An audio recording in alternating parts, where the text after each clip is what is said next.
Hi, welcome to this week's episode of SPTV, and I wanted to talk to you about exhibitions and getting the most out of them, and in particular with pull-up banners.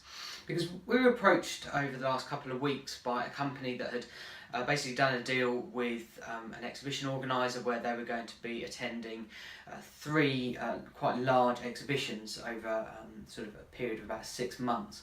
And they went to the first one, it got about 20,000 footfall on there, and they'd spent a lot of money with getting all the marketing materials and overnight accommodation. They were taking sort of a small team with them as well, and obviously all the other on costs for an exhibition.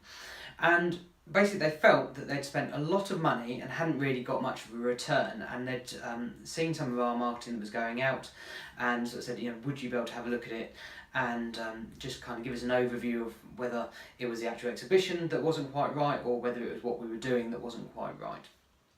And they came in and saw us for a couple of hours, and basically what we found was that they'd unfortunately had some bad advice, just simple things like the footfall was meant to be 20,000 and it was very close to that, but they'd been advised that obviously you'd need plenty of leaflets and such like to go out, so they'd gone and purchased 20,000 leaflets, which wasn't the right thing to do. So we worked with a very simple formula of how many leaflets they did actually really need. They had done some things very well that they had targeted to that particular exhibition, so they were really relevant with their materials, but the unfortunate thing was that because they were so relevant, those leaflets can't even be used for the next couple that they'd got as part of their package with the exhibition organisers.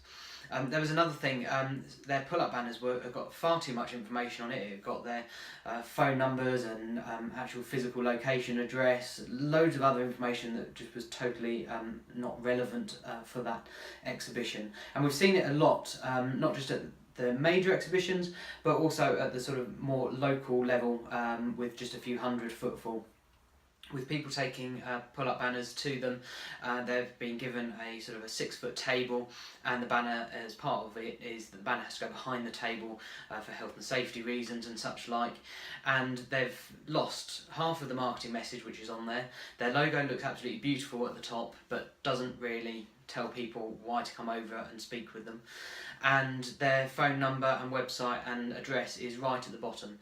And sometimes it can be right to do those things. Most of the time you don't need your address on a pull-up banner. If people are really bothered about where you are, they will bring it up in conversation of, so where are you based? And you can say to them, well, we're based on this industrial estate or this part of town or wherever it may be.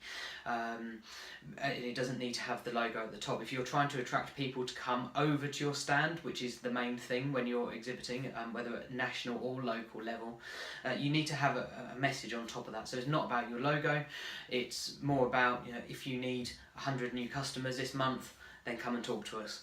And really strong sort of enticing messages for people to actually come over and have a conversation with you. Going back to this company, they'd also invested quite heavily on taking a lot of brochures. Luckily they hadn't ordered 20,000 of them, but they had sort of taken a reasonable amount for them. We come up with a couple of ideas and different ways of doing that and qualifying people, so they actually gave out less brochures, but they were giving out brochures to sort of more quality prospects and that were more likely to turn into a customer as well.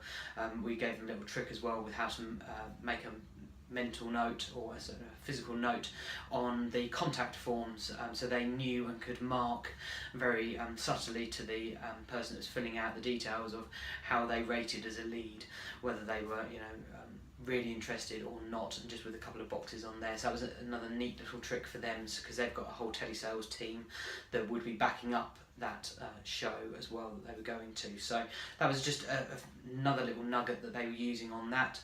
They changed a lot of their marketing materials and their branding. They've got that coming up in the next 6 weeks, so that will be, I've pre-warned them and asked them whether they're happy to be on SPTV, and they are, and they will be featuring in one in probably around about 7 or 8 weeks, once we and they have had a chance to sort of see what they've got as a return and what is different from the last one.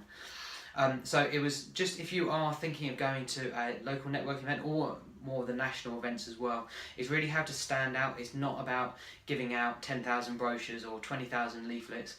It's really about getting people's contact details so that you can keep in touch with them, moving that forward, build a relationship up. As we all know, that's one of the most important things in business. So I hope that's helped.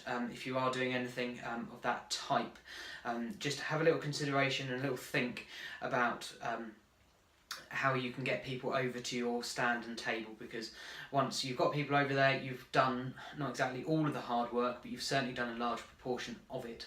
Having done that, because you can start the conversation and then start seeing whether they might be a good fit as a customer or client for yourselves. So as I said, I hope that helps, and I'll see you in 7 days' time from now.